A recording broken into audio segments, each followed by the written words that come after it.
And down he went into that doleful gulf, through winding paths among the rocks, under caverns and arches and galleries. And he turned on the left hand and on the right hand till his head was dizzy. But all the while he held his clue. And when he saw him, he stopped a while, for he had never seen so strange a beast. His body was a man's, but his head was the head of a bull, and his teeth were the teeth of a lion, and with them he tore his prey. And when he saw Theseus, he roared, and he put his head down and rushed right at him.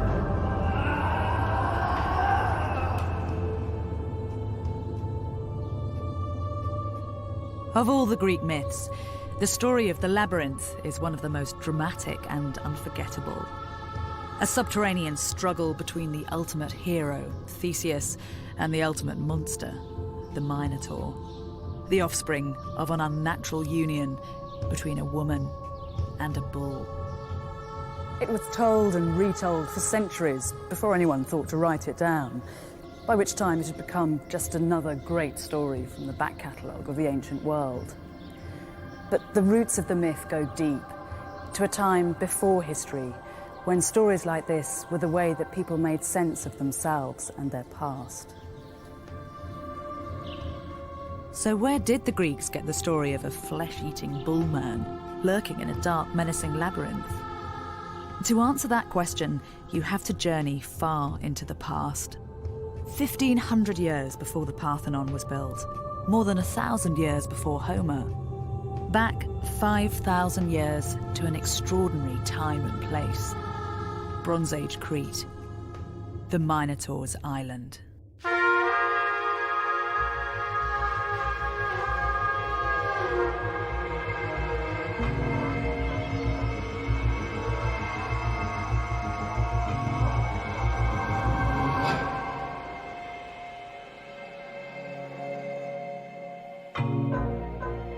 On the Minotaur's island, everything was an experiment. It was a prehistoric society, yet a sophisticated and cultured one that gave birth to huge palaces and beautiful frescoes. But after thousands of years, the civilization disappeared so suddenly and completely that all that remained were half-remembered, half-invented fragments. The stuff of myth. And then 100 years ago, in a spectacular archaeological coup, its people were rediscovered and named the Minoans. The society that spawned the Minotaur rose back out of the magical Cretan earth.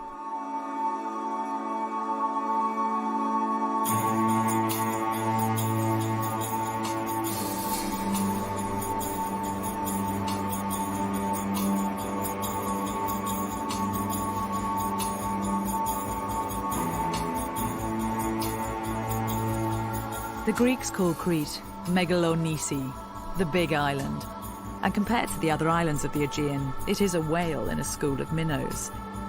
But it's actually not that megalo, 150 miles long and never much more than 30 miles wide. An isolated landmass floating in the middle of the Libyan and Aegean seas. What is striking, though, is the amazing variety of landscapes that Crete manages to pack into the narrow space between its shores. Enough to satisfy a continent. There are forests of pine, date palm groves skirting broad sandy beaches, and no less than 15 mountain ranges, 3 of them high enough to keep their snow well into spring. Rivers course year-round through the veins of the island, winding down deep, narrow gorges and feeding the stalactites in endless subterranean caverns. Travel around and you understand why Crete has been such a fertile breeding ground for tales of daring do, love and sex, blood and gore. Anything seems possible here, even the incredible story of a king, his wife, and a pure white bull. According to the myth, Crete was the realm of the powerful King Minos, a scrupulous lawgiver who was also prone to that very Greek form of arrogance, hubris. One day, to prove how far he was in favour with the gods, he prayed for a bull to be delivered to him from the sea. Poseidon very generously obliged, producing a spotless white creature, assuming, though, that Minos would do the decent thing and offer it back to him in sacrifice. But the king was too enamoured of his fine gift. He sacrificed another in its place, keeping the white bull safe in a field. A big mistake. The god was offended. Poseidon's punishment was to spark in Minos' wife, Pasiphae, a fierce, uncontrollable sexual longing for this beautiful white creature. This is where the intriguing Daedalus begins to play his part in this strange story.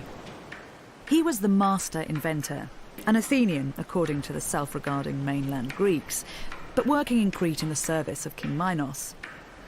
Pasiphae knew that if anyone could find a way for her to satisfy her lust for the bull, it would be Daedalus, the Mr. Fix-It of the Bronze Age. Never at a loss, Daedalus arranged in the squeamish Victorian version of the story for Pasiphae to interview the bull. He designed a hollow cow set on wheels with room enough for the queen inside.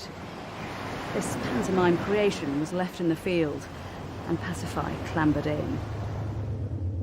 The result of the interview was the birth of the Minotaur, a hideous hybrid with the body of a man and the head and horns of a bull.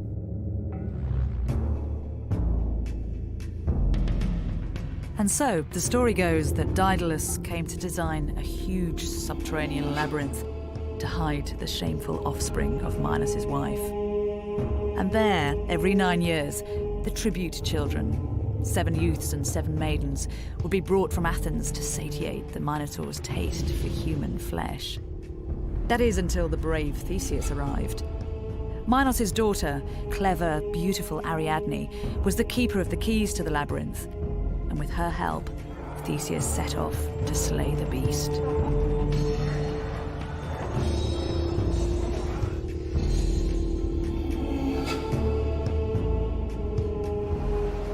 You can't help wondering whether there's a grain of truth alongside all this mythical cock and bull. Whether the Athenian tribute speaks of a time when mainland Greece was under Crete's thumb, and the triumph of Theseus over the Minotaur points to the moment when the tables were turned. Of course, there was no half-man, half-bull. Perhaps there was a flesh-and-blood King Minos and a wily Princess Ariadne. You could speculate for hours, but it's not time wasted. Nothing comes from nowhere, and some of the greatest archaeological discoveries were driven by the need to know whether myths had a historical leg to stand on.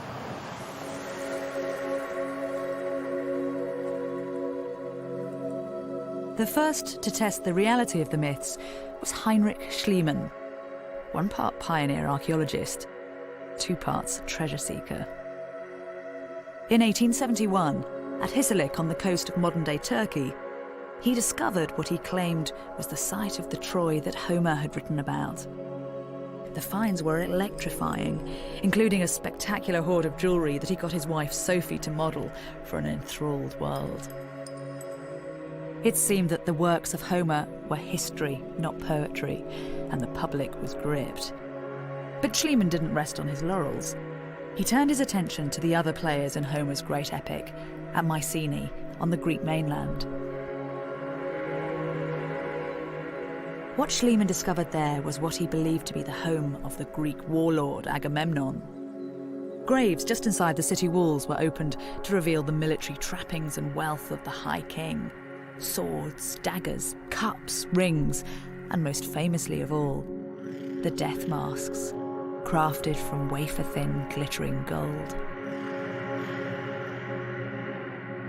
For some classically educated scholars, this was a real shock.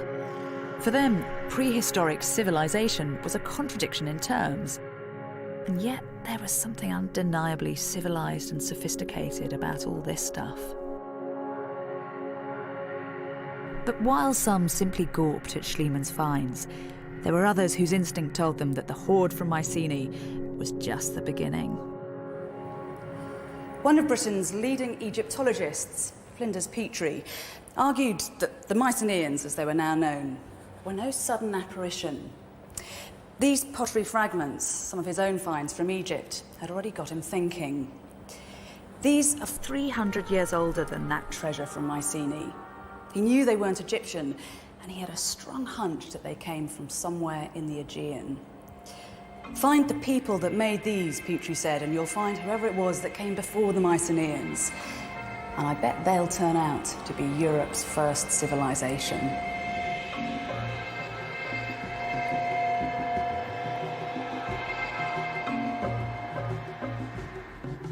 The starter's pistol had been fired, and one of the greatest archaeological races of all time was up and running. Somewhere in the Aegean, there was a lost world just waiting to be found. And so in 1900, chasing the lead of Schliemann and Petrie, a 48-year-old British archaeologist with a long distinguished career behind him came to Crete, to a place called Knossos.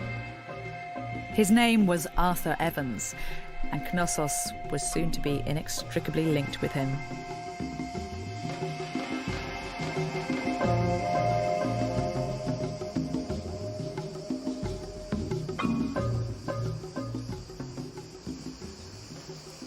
When Arthur Evans began digging here on the morning of March the 23rd, 1900, he could have given you a dozen sound archaeological reasons for picking the site. The place was littered with tantalising clues. Roman coins, pottery shards from Homer's time, ancient walls disappearing into the hillside. And then there were these exquisite prehistoric seal stones and rings that locals had been finding in the area for generations. Knossos was a site with a big label on it saying, "Excavate me."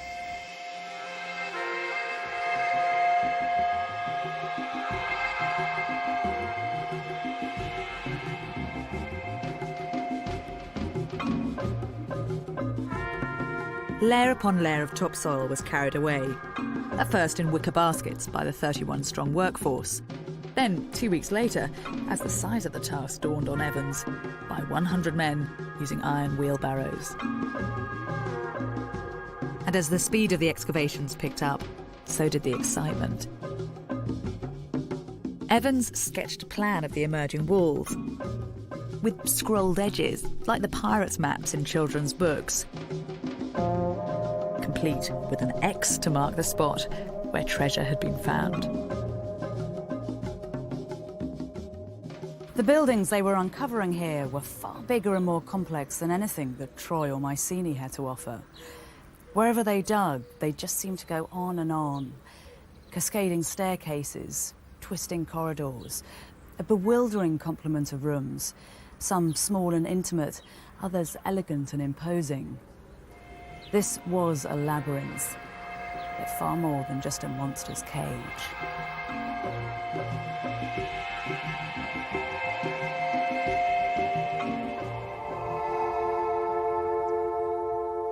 The site that Arthur Evans and his men had uncovered at Knossos surpassed the expectations of even the most optimistic hunter of the past.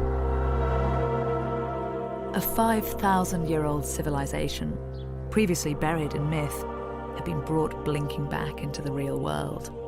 He hadn't found a city of gold, but the hoard from Knossos was even richer than that of Troy or Mycenae. The quality of the finds was extraordinary, but it wasn't just the craftsmanship that made a powerful impression.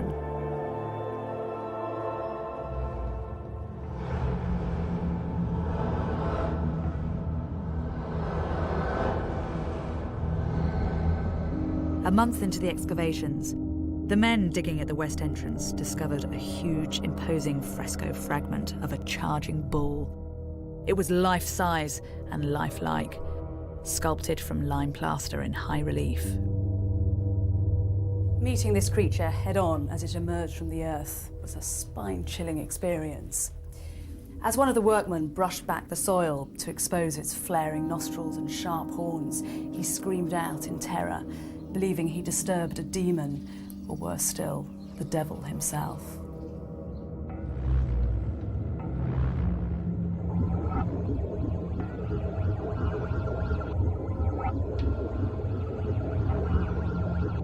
Evans had found his labyrinth and his bulls. All he needed now was evidence for King Minos, and the myths would be fully realised. On the 13th of April 1900, just 3 weeks after the first basket of earth had been filled, workmen began to uncover a complex of little antechambers leading into a main room behind. On the south wall, workers unearthed a fresco fragment of a bull's hoof, and all around the room, fine gypsum benches. But it was the north wall that harboured the most exciting secret.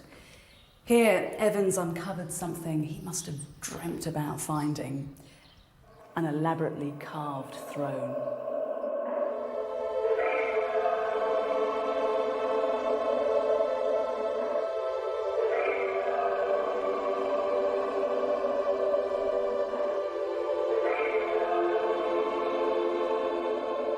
Harriet Boyd, a pioneering young American archaeologist, was lucky enough to be with Evans when the throne was revealed.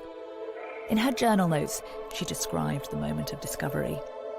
Intense excitement, she wrote, as a workman removed the last earth from the oldest throne in Europe, and the stone chair stood forth intact.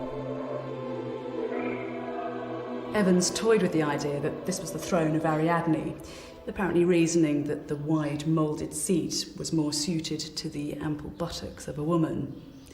But before long, he was decided, and in a telegram to the Times, he announced the discovery of the throne of King Minos. The Minoans had arrived. The discovery of the throne was the culmination of years of dreaming. Evans later said it was as though he'd been given an open sesame, and a prehistoric civilization beyond his wildest imaginings had appeared from a crack in the earth.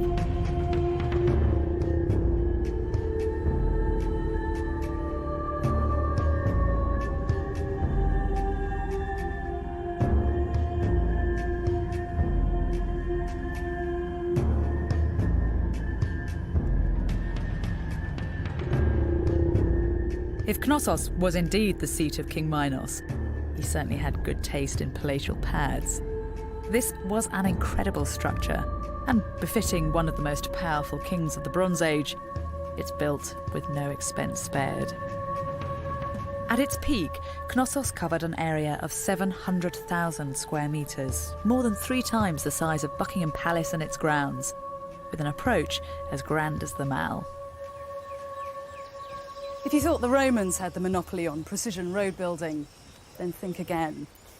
This is Europe's first made road. It was constructed out of clay cement and stones and faced with limestone slabs. You have to imagine it flanked on either side with grand houses, leading straight from the town of Knossos right up to the palace.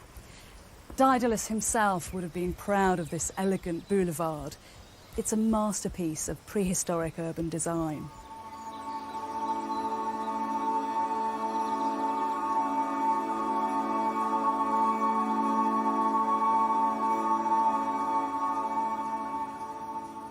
At the risk of sounding like an estate agent, the palace boasts an impressive array of original features. Hinge doors, drainage systems, and what Evans famously described as a flush toilet. Another first for the Minoans.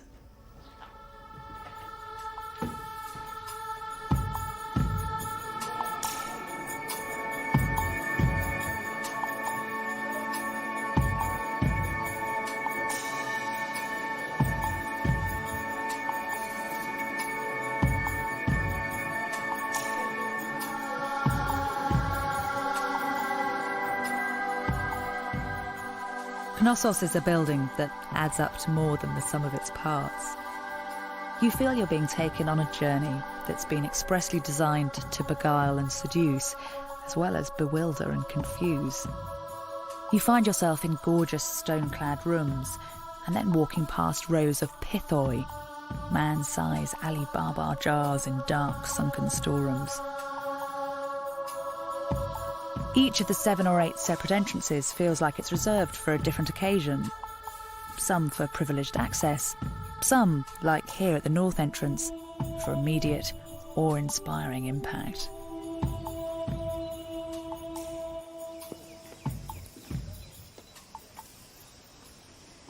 But whatever route you take brings you here. The immense central court. 54 metres from north to south, 27 metres wide. The size of 4 tennis courts fitted together with room enough to spare. Clearly, this space could accommodate huge numbers of people, but no one knows what it was used for. It's a giant question mark at the heart of Knossos.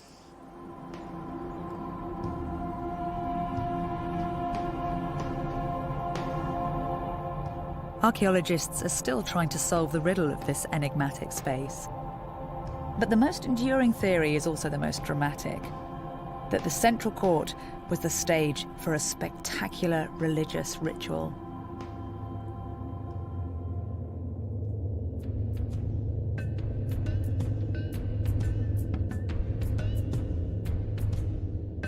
This was taurokathapsia, bull leaping, and it was to Knossos what gladiatorial combat was to Rome. There are lots of clues from Minoan art as to how these scary-sounding ceremonies would have been performed, although there's still plenty of room for interpretation, and I'm sure every seasoned bull leaper would have had his own repertoire of tricks. One possible technique, though, would have been to have grabbed the bull by its horns as it charged towards you, to be flung up onto its back as the animal tossed its head, and then somersault back down onto the ground.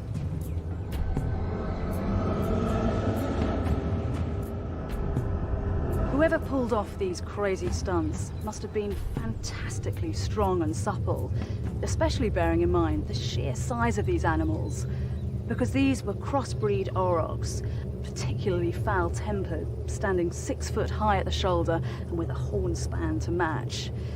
Aurochs have been extinct for nearly 4 centuries, so just try to imagine being in the presence of a beast whose hoofprint is the size of a man's head. Bulls had been worshipped as symbols of fertility since the Stone Age. So perhaps bull leaping was an attempt to capture some of their elemental power. The people who did this were clearly revered, as you can see from this beautiful ivory figurine of one of the leapers. Confident and sinewy, his limbs have been elongated to emphasize his agility. For the Minoans, bull leaping was as much about self-belief as religious belief.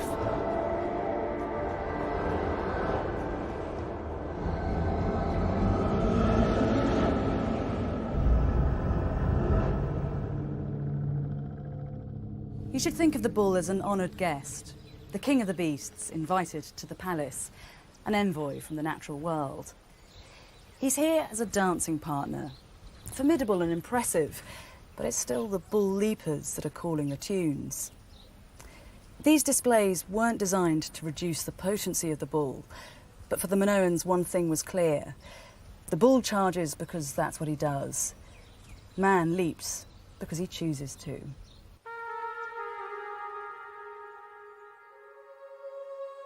But it wasn't just in the bull leaping ritual that the Minoans revelled in their intimacy with the natural world. Their art is infused with the same spirit of self-confidence and daring. It seems there was no style they wouldn't try, no materials they wouldn't use, no technique too complicated to employ. It's almost as though once the Minoans realised what humans were capable of, they couldn't stop themselves. They became addicted to creating. From ivory carving to faience beads, from fresco painting to stone sculpture, it was all done with elegance and panache.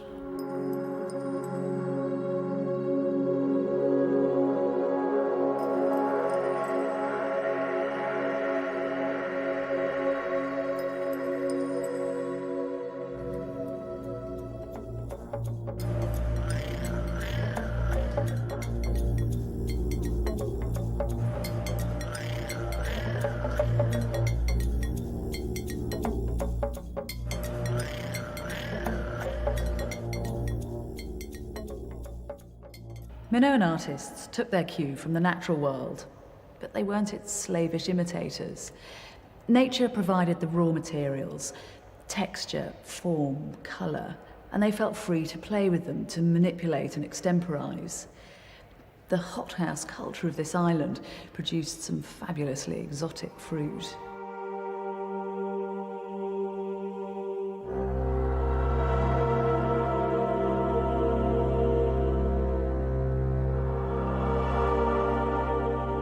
These eggshell-thin cups are called Kamari's ware, named after the cave where many examples were found.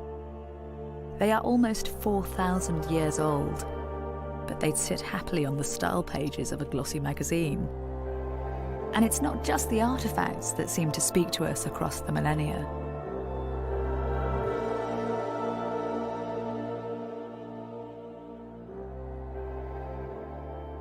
The recovery of this fresco fragment during the second season at Knossos is one of the most charming of all the stories to have come out of the dig. The visiting French scholar, when he saw the pieces being reassembled, burst out, "Mais ce sont des Parisiennes." The basic idea being that this 3,500-year-old woman wouldn't have seemed out of place strolling down the Champs-Élysées.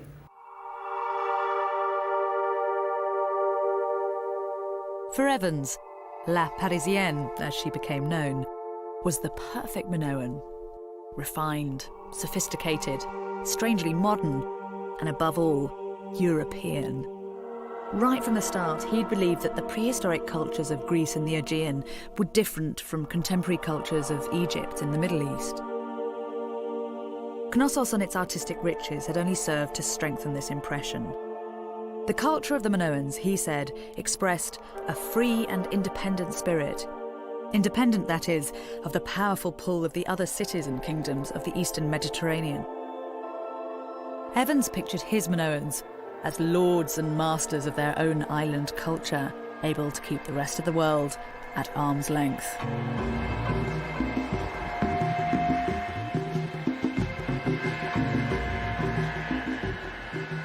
He came to see Minoan Crete as the place where Europe's first naissance, or birth, took place, and the culture from which all subsequent renaissance sprang. Classical Greece, Imperial Rome, even the good old British Empire itself. All of them had a trace of Minoan DNA in their genes. Evidence for what was arguably the Western world's first civilization had emerged from the earth at Knossos. How many more secrets was the rest of Crete still hiding?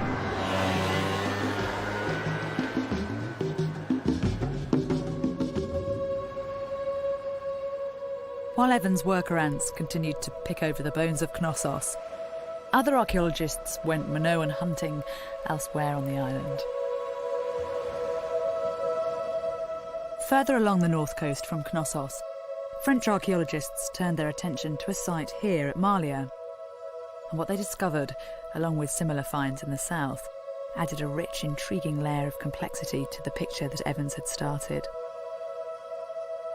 It soon became clear that although the palace at Knossos was a prodigy, it wasn't unique. And if Daedalus had designed it, then others had been playing copycat all over Crete. Here at Malia and at Festos and at Ayatriada on the south of the island, other palaces were discovered in quick succession.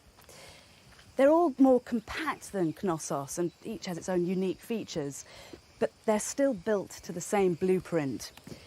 Every one has its central courtyard, every one has its warren of pithoi packed storerooms, and every one has its public arena where palace and the people met. Suddenly, labyrinths were cropping up all over Crete.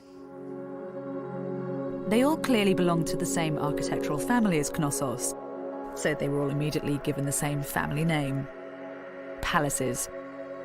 It's a tribute to the persuasiveness of Evans' vision that the name has stuck. But how appropriate is it? You might think buildings as grand as Malia are all the proof you need for the existence of some kind of monarchy. Why build a palace fit for a king other than to put a king in it? But then when you look for other telltale signs of a ruling dynasty, Bronze Age Crete seems surprisingly republican. Because unlike other contemporary cultures such as Egypt and the Middle East, here there are no giant awe-inspiring statues, no insignia stamping a badge of ownership on buildings and the land around them. there is only an empty throne. King Minos is conspicuous by his absence.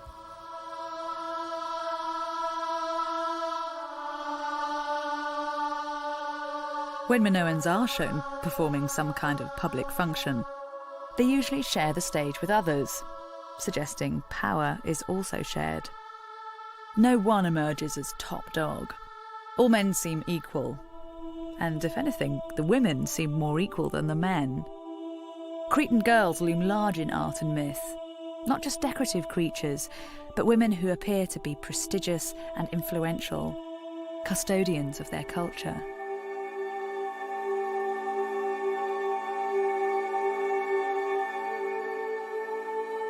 But however prominent women are, the overriding atmosphere in the palaces is unexpectedly corporate and anonymous.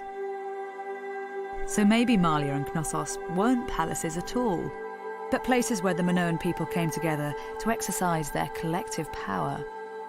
And as soon as you manage to put the seductive vision of kings and princesses to one corner of your mind, the possibilities are endless. What I'm reminded of when I visit the palaces are monasteries. Just imagine those powerful institutions with one foot in heaven and one foot planted very firmly in the real world. Alongside the abbeys and shrines, there were workshops and offices, turning out anything from illuminated manuscripts to potent liqueurs. The surrounding farmlands would have been worked by the people, but the fruits of their labour belonged to the monastery.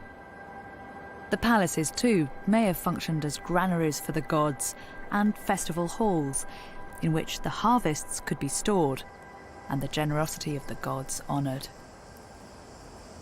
Like other Bronze Age cultures, the Minoans relied on the food that they could grow to survive. Without rich farmland, timely spring rain and the sun at harvest time, these storerooms, usually full to bursting, would have been empty and bitter with the taste of dust. Keeping on side those gods that decided whether you ate that year or died hungry was a serious business. In Egypt at this time, we know that over a third of the year, 120 days, were devoted to agricultural festivals. It's where the festival hall theory comes into its own. Perhaps these palaces were giant venues dedicated to the celebration of the island's fertility.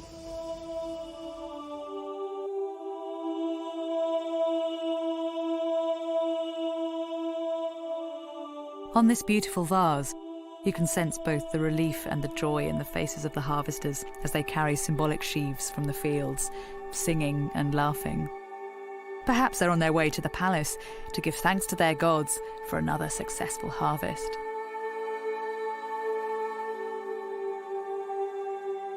In a world of palaces and frescoes and beautiful artefacts, it's easy to overlook the ordinary Minoans, who would have been kept far too busy to worry about the finer points of bull leaping.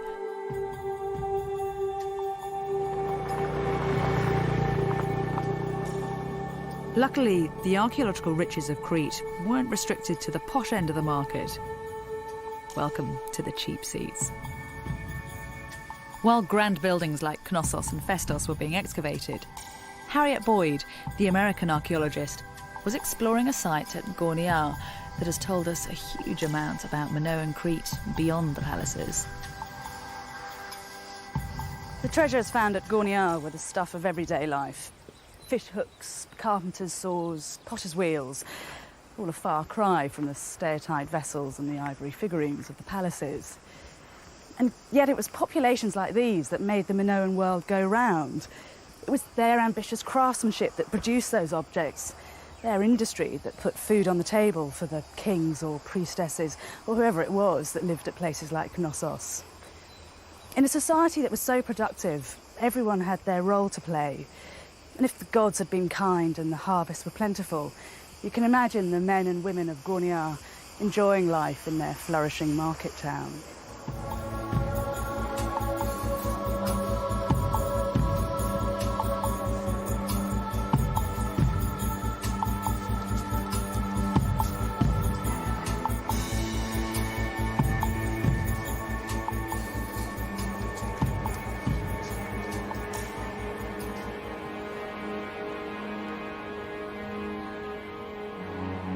We can even visualise the kind of homes the inhabitants of Gorniar might have lived in. This 3,000-year-old clay model of a house is amazingly detailed. It seems that the houses had no more than 5 small rooms on the ground level, basements for storage, and an open, flat roof. No doubt the prime spot to get some relief from the heat and increase the chances of a good night's sleep. Most of the houses at Gorniar would have been white, just like the picture postcard Greek villages of today. But fresco evidence suggests that some of the wealthier homes would have been given a subtle colour wash. The palette was taken direct from the landscape, and the pigments would have come straight out of the earth. Yellow ochres and red oxides that would have given you everything from a delicate pink to a rich chocolate brown. I'd have loved to have seen Gorniar back then, a watercolour painting clinging to its hillside, looking out across the sea.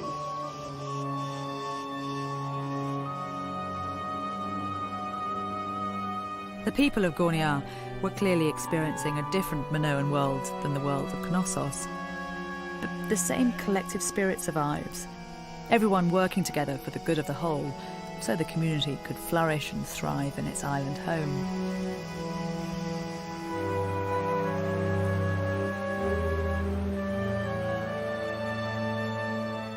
By the end of the 1920s, Minoan civilization, from the poshest of palaces to the humblest fisherman's cottage, had come a long way from being lost. But whatever extra details archaeologists like Boyd added, the master plan belonged to Evans. He'd been the first to enter the labyrinth.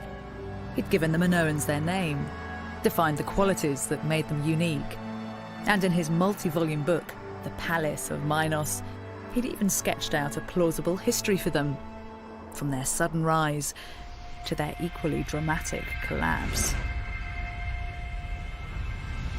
Around 1450 BC, as Evans saw it, the Palace of Knossos had emerged victorious from a bitter, island-wide civil war that had left the rest of Crete in flaming ruins. Even in their moment of destruction, it seemed, the fate of the Minoans lay in their own hands, free from outside influences. Arthur Evans was a brilliant archaeologist, and he was a showman. His version of the Minoans was made up of spade work, observation, intuition, and flights of fancy. If you enter the labyrinth, you're just as likely to meet him at its heart as you are the Minotaur. But since his death, new generations of archaeologists have uncovered fresh evidence that tells a rather different story.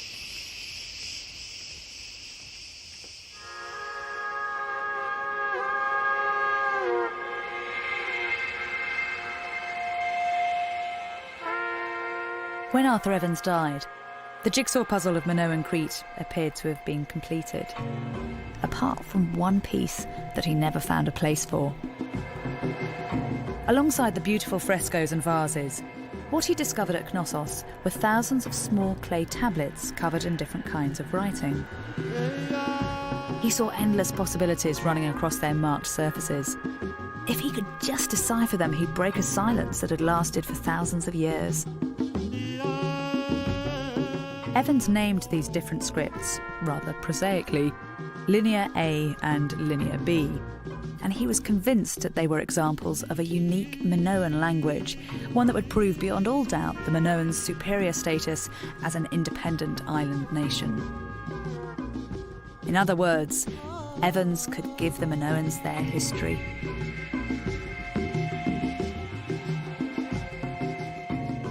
The problem was that he couldn't make sense of the tablets, and he died before he could drag his Minoans out of the prehistoric world. It wasn't until after his death that other scholars could get their hands on the evidence and study the tablets in depth. Even then, it took years for anyone to break the code. And when someone did, the archaeological world was in for a bit of a shock. When Michael Ventris heard Evans lecture as a schoolboy, he'd become driven by the desire to recover what he too was convinced was the lost language of the Minoans. But after years of hard labour, he announced in 1952 that what he'd been struggling with wasn't Minoan at all, but a difficult and archaic form of Greek the language spoken by the Mycenaeans, the Greek warlords from the mainland.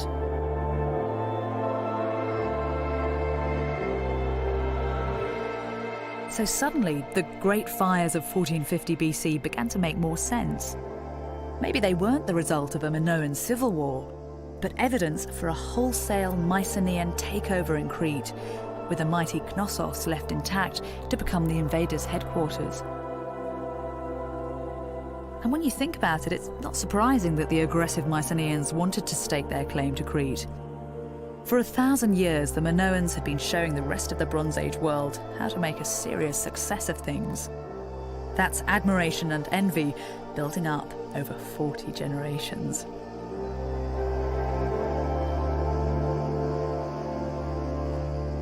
What eventually made the Minoans vulnerable to a Mycenaean coup is still the subject of heated archaeological debate.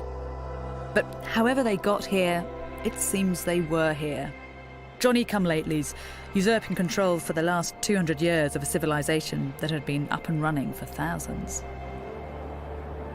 The Mycenaeans took up the trappings of Minoan culture with relish and no little respect, but inevitably they changed things. This tomb is of a type entirely new to the island, the monument of a warrior culture, a fortified treasure house, here to assert clan prestige and individual honour, alien concepts to the Minoans.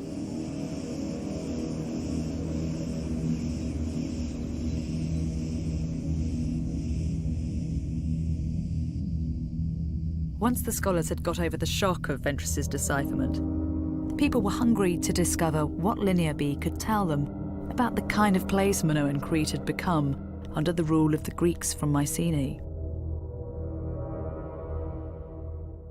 The tablets turned out to be the contents of a Bronze Age filing cabinet, a meticulous record of the business end of palace life.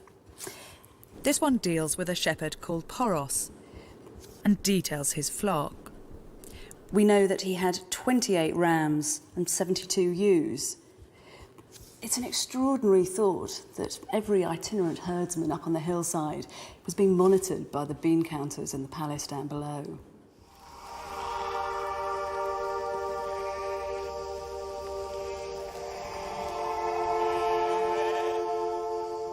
It's not a grand history, but it still short-circuits you straight into the lives of the people. There are references to bronzesmiths, bakers and farmers, and even the individual names of oxen: dusky, noisy and spotty. We also get a glimpse of loftier beings, some of the gods and goddesses worshipped at places like Knossos. A number of the tablets record offerings to the religious powers. Here, there are 2 litres of olive oil offered to Pipituna, an early Minoan goddess. Down here you can see that there are 12 given to all the other gods, and the lucky priestess of the winds gets 36. Clearly, worship had its bureaucratic side too.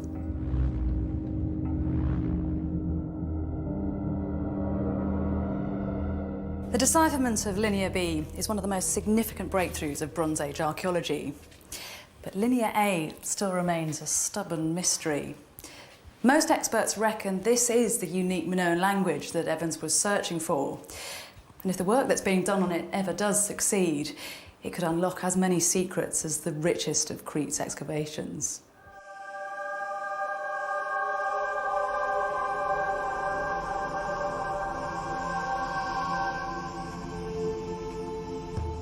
Evans's version of the Minoans, once apparently so complete and satisfying, had begun to unravel with the decipherment of Linear B, and other troubling new evidence soon followed.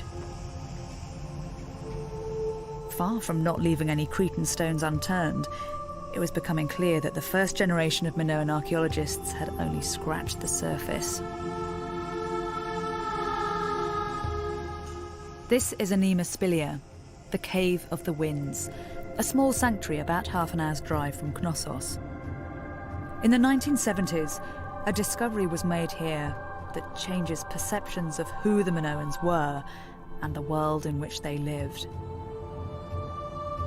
Around 1700 BC, the building collapsed, at a time when the whole of Crete was devastated by earthquakes. It was this island-wide disaster that seems to have brought an abrupt halt to a gruesome rite that was taking place here. Over there was the skeleton of a boy, aged between 17 and 18, lying on his side on some kind of an altar. His body was trussed up, and on his bones had been laid a bronze dagger. The weapon, presumably, that had cut his carotid artery, because this young man had bled to death before the buildings collapsed. Behind him was a woman lying face down, and out here, another body, someone carrying a vessel full of some kind of liquid. Most likely the fresh blood of the sacrifice being taken into the central room and offered to the deity there. Inside there was one more corpse, a man lying face up next to the sacrificial victim, aged between about 47 and 48, taller than average, and on the little finger of his left hand, a ring made of silver and iron.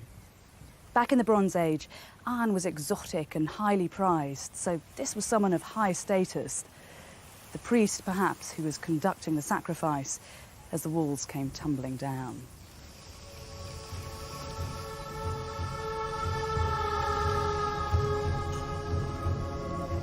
People are still upset by what was found here and try to draw other conclusions from the archaeological and forensic evidence. Human sacrifice, even in a time of such grave crisis, flies in the face of everything that seems sophisticated and urbane about the Minoans. Dubbed Europe's first civilization, it's a shock to find that their sensibilities weren't necessarily in tune with our own.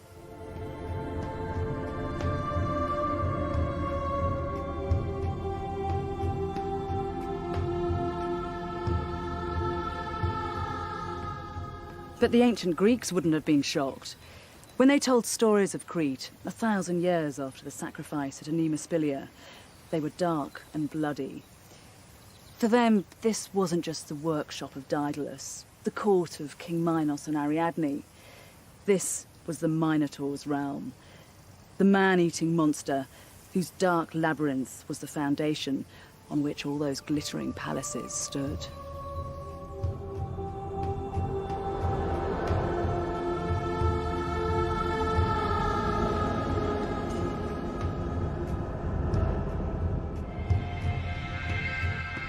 Next, on the Minotaur's island, recent discoveries have shed new light on what made Minoan civilizations so unique and successful, and the forces that finally led to its destruction.